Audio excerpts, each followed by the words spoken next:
US department of state ਨੇ announce ਕੀਤਾ ਹੈ ਵੀ ਪ੍ਰੈਜ਼ੀਡੈਂਟ ਡੋਨਲਡ ਟਰੰਪ ਹੋਣਾ ਦਾ ਜੋ ਅਮਰੀਕਾ ਦੀ ਸਿਟੀਜ਼ਨਸ਼ਿਪ ਦੀ ਇੰਟੈਗ੍ਰਿਟੀ ਨੂੰ ਡਿਫੈਂਡ ਕਰਨਾ ਉਹ ਅਸੀਂ ਪੂਰੀ ਤਰ੍ਹਾਂ ਲਾਗੂ ਕਰਨ ਜਾ ਰਹੇ ਹਾਂ। ਬਹੁਤ ਸਾਰੇ ਲੋਕ ਜੋ ਇਲੀਗਲੀ ਵਰਥ ਟੂਰਿਜ਼ਮ ਸਕੀਮਸ ਚਲਾਉਂਦੇ ਆ ਉਹਨਾਂ ਨੂੰ ਅਰੈਸਟ ਵੀ ਕੀਤਾ ਜਾ ਰਿਹਾ ਤੇ ਹੰਡਰਡਸ ਆਫ ਲੋਕਾਂ ਦੇ ਜਿਹੜੇ ਵੀਜ਼ੇ ਆ ਉਹ ਰੀਵੋਕ ਕਰ ਦਿੱਤੇ ਗਏ ਆ।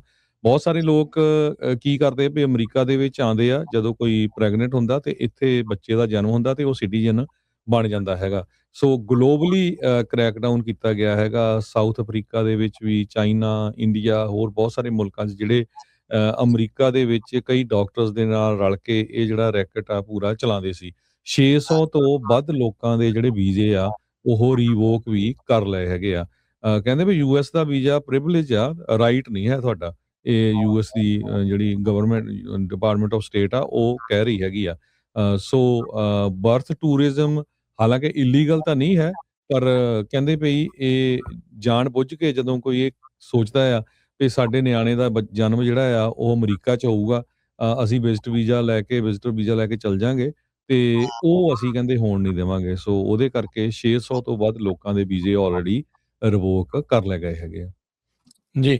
ਯੂਐਸ ਡਿਪਾਰਟਮੈਂਟ ਆਫ ਸਟੇਟ ਨੇ ਅਨਾਉਂਸ ਕੀਤਾ ਹੈ ਵੀ ਪ੍ਰੈਜ਼ੀਡੈਂਟ ਡੋਨਲਡ ਟਰੰਪ ਹੋਣਾ ਦਾ ਜੋ ਅਮਰੀਕਾ ਦੀ ਸਿਟੀਜ਼ਨਸ਼ਿਪ ਦੀ ਇੰਟੈਗ੍ਰਿਟੀ ਨੂੰ ਡਿਫੈਂਡ ਕਰਨਾ ਉਹ ਅਸੀਂ ਪੂਰੀ ਤਰ੍ਹਾਂ ਲਾਗੂ ਕਰਨ ਜਾ ਰਹੇ ਹਾਂ। ਬਹੁਤ ਸਾਰੇ ਲੋਕ ਜੋ ਇਲੀਗਲੀ ਵਰਥ ਟੂਰਿਜ਼ਮ ਸਕੀਮਸ ਚਲਾਉਂਦੇ ਆ ਉਹਨਾਂ ਨੂੰ ਅਰੈਸਟ ਵੀ ਕੀਤਾ ਜਾ ਰਿਹਾ ਤੇ ਹੰਡਰਡਸ ਆਫ ਲੋਕਾਂ ਦੇ ਜਿਹੜੇ ਵੀਜ਼ੇ ਆ ਉਹ ਰੀਵੋਕ ਕਰ ਦਿੱਤੇ ਗਏ ਆ।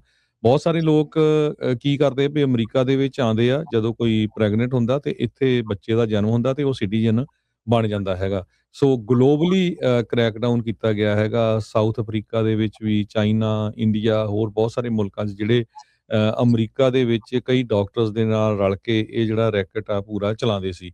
600 ਤੋਂ ਵੱਧ ਲੋਕਾਂ ਦੇ ਜਿਹੜੇ ਵੀਜ਼ੇ ਆ ਉਹ ਰੀਵੋਕ ਵੀ ਕਰ ਲਏ ਹੈਗੇ ਆ। ਕਹਿੰਦੇ ਵੀ ਯੂਐਸ ਦਾ ਵੀਜ਼ਾ ਪ੍ਰਿਵਿਲੇਜ ਆ, ਰਾਈਟ ਨਹੀਂ ਹੈ ਤੁਹਾਡਾ। ਇਹ ਯੂਐਸ ਦੀ ਜਿਹੜੀ ਗਵਰਨਮੈਂਟ ਡਿਪਾਰਟਮੈਂਟ ਆਫ ਸਟੇਟ ਆ ਉਹ ਕਹਿ ਰਹੀ ਹੈਗੀ ਆ। ਸੋ ਬਰਥ ਟੂਰਿਜ਼ਮ ਹਾਲਾਂਕਿ ਇਲੀਗਲ ਤਾਂ ਨਹੀਂ ਹੈ, ਪਰ ਕਹਿੰਦੇ ਭਈ ਇਹ ਜਾਣ ਬੁੱਝ ਕੇ ਜਦੋਂ ਕੋਈ ਇਹ ਸੋਚਦਾ ਆ ਵੀ ਸਾਡੇ ਨਿਆਣੇ ਦਾ ਜਨਮ ਜਿਹੜਾ ਆ ਉਹ ਅਮਰੀਕਾ 'ਚ ਹੋਊਗਾ, ਅਸੀਂ ਵਿਜ਼ਿਟਰ ਵੀਜ਼ਾ ਲੈ ਕੇ ਚੱਲ ਜਾਾਂਗੇ ਤੇ ਉਹ ਅਸੀਂ ਕਹਿੰਦੇ ਹੋਣ ਨਹੀਂ ਦੇਵਾਂਗੇ। ਸੋ ਉਹਦੇ ਕਰਕੇ 600 ਤੋਂ ਵੱਧ ਲੋਕਾਂ ਦੇ ਵੀਜ਼ੇ ਆਲਰੇਡੀ ਰਿਵੋਕ ਕਰ ਲਏ ਗਏ ਹੈਗੇ ਆ। ਜੀ।